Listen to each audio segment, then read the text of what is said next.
तर ह्याच party with डिफरन्सचे नेते आणि देशाचे पंतप्रधान नरेंद्र मोदींमुळे बॉलिवूडमध्ये उभी फूट पडली आहे।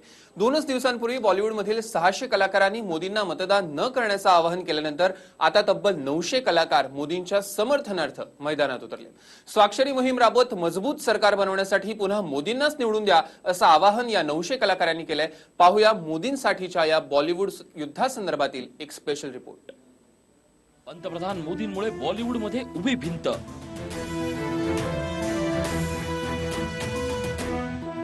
मोदींच्या समर्थनार्थ 900 कलाकार आखाड्यात, तर मोदींविरोधात 600 कलाकार मैदानात। मोदींमुळे कमकुवत नाही, मजबूत सरकार। नेशन फर्स्ट बॅनर खाली एकवटले 900 कलाकार। पंतप्रधान नरेंद्र मोदींमुळे सध्या बॉलिवूडमध्ये घमासान सुरू असल्याचं चित्र पाहायला मिळत आहे। बॉलिवूडमध्ये मोदींसाठी नेशन फर्स्ट विरुद्ध नो मोदी अशा 2 मूवमेंट सुरू झाल्या आहेत। एकीकडे अमोल पालेकर, नसरुद्दीन शाह, गिरीश कर्नाड, उषा गांगुली यांच्यासारख्या दिग्गजांसह 600 कलाकारांनी मोदींविरोधात हत्यार उपसलंय। मोदींमुळे अभिव्यक्त्याची गळचेपी होतीये असा आरोप करत या कलाकारांनी मोदींना मतदान न करण्याचं आवाहन केलंय। एका बाजूला बॉलिवूडमधून पंतप्रधान मोदींविरोधात रान उठवलं जात असताना आता नरेंद्र मोदींच्या समर्थनार्थ बॉलिवूडमधील एक मोठा गट मैदानात उतरलाय।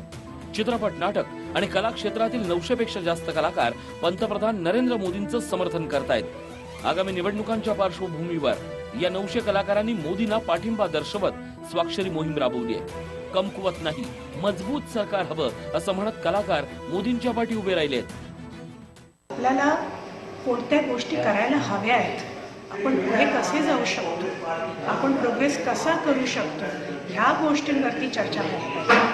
आपण काय करायचं नाही, आपण कशाने खाली येऊ, आपण कशाने आणखीन बदनाम होऊ, आपण कशाने आणखीन आपली इकॉनॉमी खाली जाईल, अशा नकारात्मक गोष्टी सारख्या जर बोलत राहिल्या तर देश कधीही पुढे नाही जाऊ शकत। का आपण लहान मुलाला जसं सारखं सांगितलं की हे नाही करायचं, ते नाही करायचं, तर तो रिबेल होतो। आपण मुलांना सुद्धा पॉझिटिव्हली रिएन्फोर्स करतो। त्याचप्रमाणे आपल्या देशातला डायलॉग पण जो आहे तो पॉझिटिव्हच असला पाहिजे। आणि म्हणून एकीकडे ज्या लोकांनी असं विधान केलं आहे की अमुक एका पार्टीला किंवा अमुक एका माणसाला तुम्ही वोट नका देऊ, त्याच्या अगेन्स्ट आम्ही हे लिहिलेलं आहे की तुम्ही वोट द्या, आम्ही वोट देणार आहोत। आणि मला वाटतं ह्या पॉझिटिव्हिटीची आज भारतात खूप गरज आहे। याआधीही अनेक कलाकार, साहित्यिक, अर्थशास्त्रज्ञांनी मोदी सरकार अभिव्यक्ती स्वातंत्र्याची गळचेपी करत असल्याचा आरोप करत मोदींचा विरोध म्हणून पुरस्कार वापसी सुरू केली होती।